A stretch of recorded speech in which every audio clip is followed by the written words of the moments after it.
Finally, after 45 years, this heartbreaking cold case has been solved. In the quiet streets of Aberdeen, Scotland, an awful crime lay covered in mystery for over 4 decades.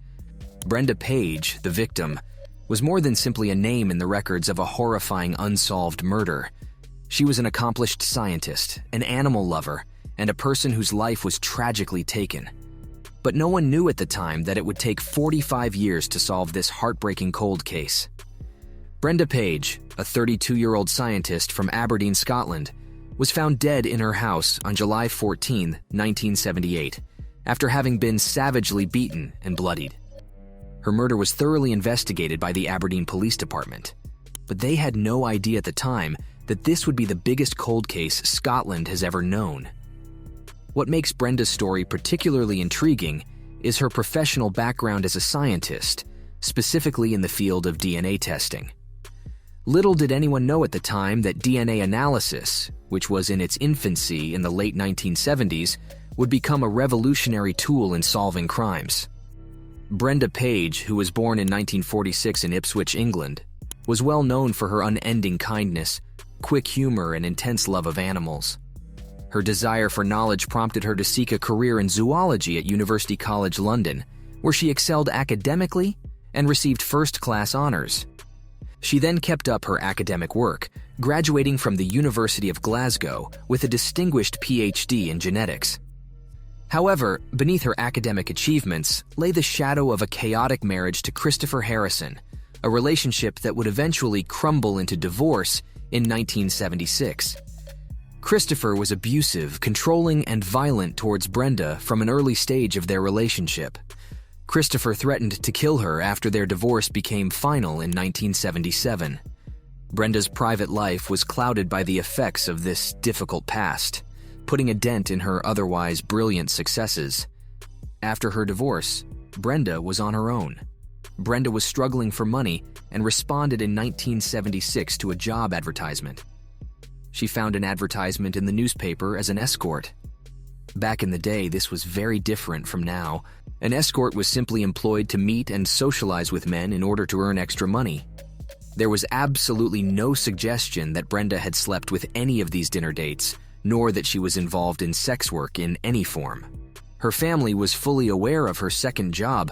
Brenda enjoyed meeting new people and dining in nice restaurants. On Wednesday, the 13th of July, 1978, she left work early in order to get ready for a night out. Together with another female escort, she had made plans to meet 2 businessmen at the Treetops Hotel in Aberdeen. Around 2:30 a.m., one of the men offered her a lift home, but she refused and went home alone. On Thursday, July 14th, she did not show up for work. Brenda's colleagues became concerned. They alerted one of her neighbors, an elderly woman by the name of Elizabeth Gordon, who held a spare key to Brenda's flat. The chaos in the flat provided a gloomy picture. She was found to have suffered more than 20 head and face injuries.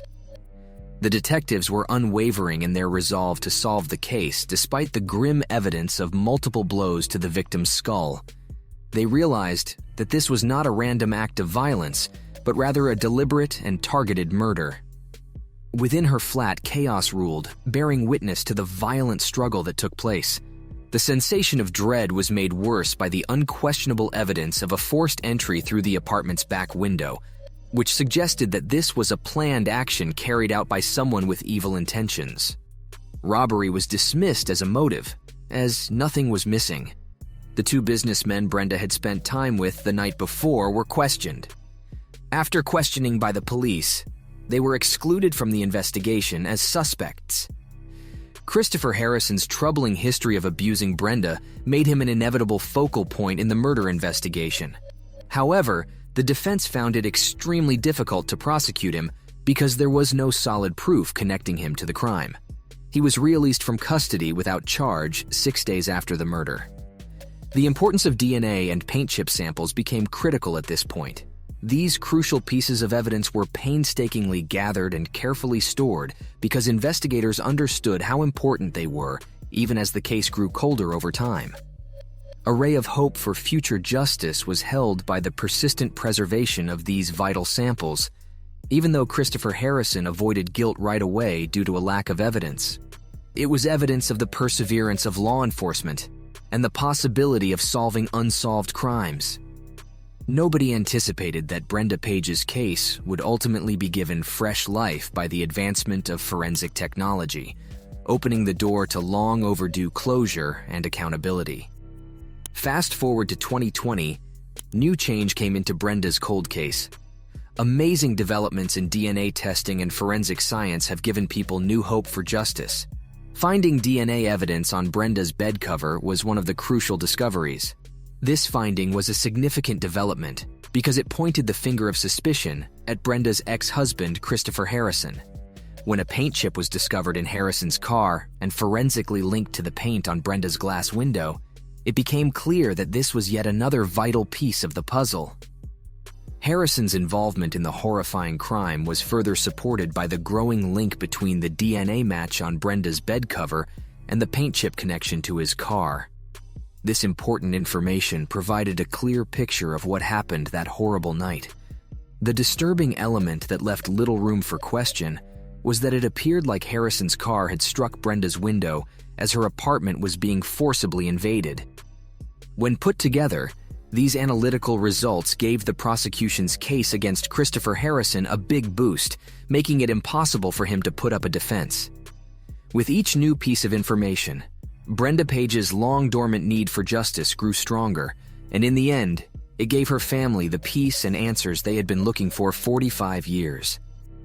Even though Christopher Harrison angrily denied any participation in Brenda Page's untimely death, the evidence against him was clear. Two key pieces of evidence formed the foundation of the prosecution's case, which was made during the 2023 trial at Aberdeen High Court. First, Harrison was directly blamed for the DNA match found on Brenda's bed cover. His identification as the primary suspect following this forensic discovery was a key development in the investigation. Second, a damning piece of the puzzle was the finding of a paint chip in Harrison's car that was traced to Brenda's apartment window using forensics. It strengthened the case against Harrison by raising the possibility that his car had been used to break forcibly into Brenda's house. Finally, the jury concluded that Christopher Harrison was Brenda Page's murderer after being persuaded by the strength of this strong evidence. The undisputed forensic evidence forced him to admit what he had been denying all along and finally bringing justice to Brenda's family after all these years. Christopher Harrison's sentenced to life imprisonment and a required minimum of 20 years. This important ruling serves as a compelling example of the persistent commitment of law enforcement and the transformative potential of modern forensic technology in revealing the truths behind long-standing cold cases. It provided comfort and closure to Brenda's sorrowful family outside of the courtroom, giving them the answers and responsibility they had long wanted and putting an end to a terrifying, unexplained mystery that had haunted them for far too long. After decades of confusion and sadness, Brenda Page and her family finally found closure and justice at the end moment. Thanks for watching, and subscribe if you want to watch more videos like this.